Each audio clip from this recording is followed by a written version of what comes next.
যুক্তরাষ্ট্রের president Donald Trump ফের হুঁশিয়ার করে বলেছেন, ইরান যদি প্রতিশোধে নামে তাহলে তার জবাবে আসবে আরও ধ্বংসাত্মক ও শক্তিশালী হামলা। রোববার সামাজিক যোগাযোগ মাধ্যম ট্রুথ সোশ্যালে এক পোস্টে ট্রাম্প বলেন, যদি ইরান পাল্টা আঘাত হানে তবে তা আজকের হামলার চেয়েও বহুগুণ বেশি শক্তিশালী জবাবে পরিণত হবে। এর আগের দিনই যুক্তরাষ্ট্র ইরানের 3টি পারমাণবিক স্থাপনায় হামলা চালিয়েছে। হামলার লক্ষ্য ছিল ফোর্ডো, ইস্পাহান ও নাতানজ। এসব গুরুত্বপূর্ণ কেন্দ্রের উপর পূর্ণ পেলোড হামলা চালানো হয় বলে জানান ডোনাল্ড ট্রাম্প। তিনি বলেন, সব বিমান এখন নিরাপদে ইরানের আকাশসীমার বাইরে অবস্থান করছে। RICL TMX, যুগের পর যুগ স্থাপনা থাকে মজবুত।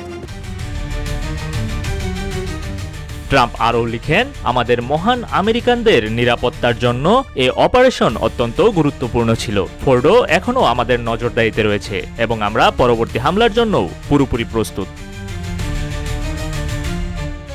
এই হামলার পর ইরানের ঘনিষ্ঠ ইয়েমেনের হুতি গোষ্ঠী সরব হয়েছে। তাদের রাজনৈতিক ব্যুরোর সদস্যরা বলছে, ওয়াশিংটনের এই আগ্রাসনের পরিণতি তাদের ভোগ করতে হবে। তারা জানান, যে কোনো পরিস্থিতির জন্য হুতি যোদ্ধারা প্রস্তুত রয়েছে। বিশ্লেষকরা বলছেন, ইরান ও যুক্তরাষ্ট্রের সরাসরি সংঘাতে জড়িয়ে পড়া এখন আর কল্পনা নয়, বরং সময়ের সাথে সাথে তা বাস্তবতায় রূপ নিয়েছে। এ অবস্থায় হরমুজ প্রণালীর নিরাপত্তা নিয়েও নতুন করে উদ্বেগ দেখা দিয়েছে।